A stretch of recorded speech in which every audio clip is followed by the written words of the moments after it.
গরিব হিসেবে আমাকে একটু কষ্টই হয়। অনেক 1 কেজির জায়গায় আধা কেজি লই, আধা কেজির জায়গায় 250 গ্রাম লই, করবো কি? খাইতে তো আমরা নিম্নবর্তী মানুষ তো আমাদের এগুলো কিনতে অনেক কষ্ট হয়।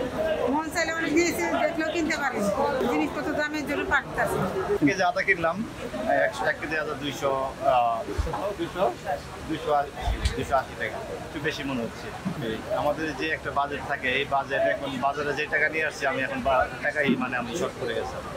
যেটা চায়না আমদানি নিত সেটা এখন বর্তমানে বিক্রি করতেছে আমরা পাইকারি আরো 210 টাকা 205 টাকা বিক্রি করতেছি। খুচরা কেজি হিসেবে আমরা 220 টাকা বিক্রি করতেছি। আর দেশি রসুন যেটা আমাদের দেশি ওটা বিক্রি করতেছে 35 টাকা। চায়না যেটা ওটা কেজি প্রতি আপনার 1 সপ্তাহের ব্যবধানে কেজি প্রতি আপনার 20-25 টাকা বাড়ছে। ওই দেশিটাও সেম। দাম বাড়লো কেন, কি মনে হচ্ছে? আসলে বাড়ার কারণ হলো আমাদের যে পরিমাণ দরকার সে পরিমাণ আমরা পাইতেছি না, এই কারণে হয়তো দামটা বেশি। আমরা তো যেরকম কিনে সেরকম বিক্রি করি, আমাদের এখানে তো কোনোই নেই। আদার দামটা আপনার কেজি প্রতি আপনার 15-20 টাকা এরকমই বাড়ছে। এখন আদা লইছি, রসুন লইছি।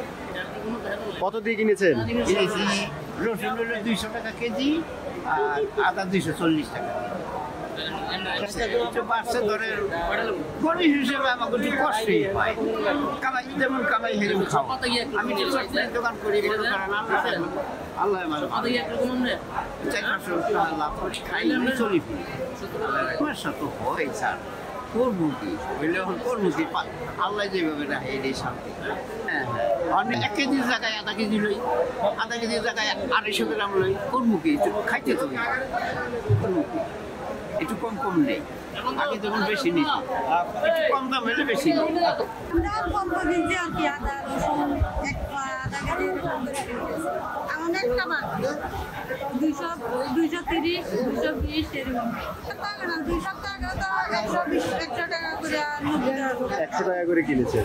সবারই তো সমস্যা হইতেছে, আমাদের খালি দিন মজুরি যারা তারা অনেক সমস্যা হইতেছে। ওরা তো মানে এক বেলা খাইলে এক বেলা। রসুন নিতে শুধু 180 টাকা, এই 190 টাকা কেজি। কোনটা?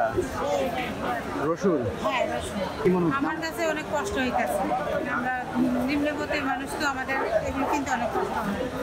সংসার চালানোটা অনেক কষ্ট হয়ে যায়, হিমশিম খাওয়া মাস শেষে অনেক কষ্ট হয়। মন চাইলে অনেক জিনিস দেখলেও কিনতে পারি, জিনিসপত্র দামের জন্য পাঠতেছে।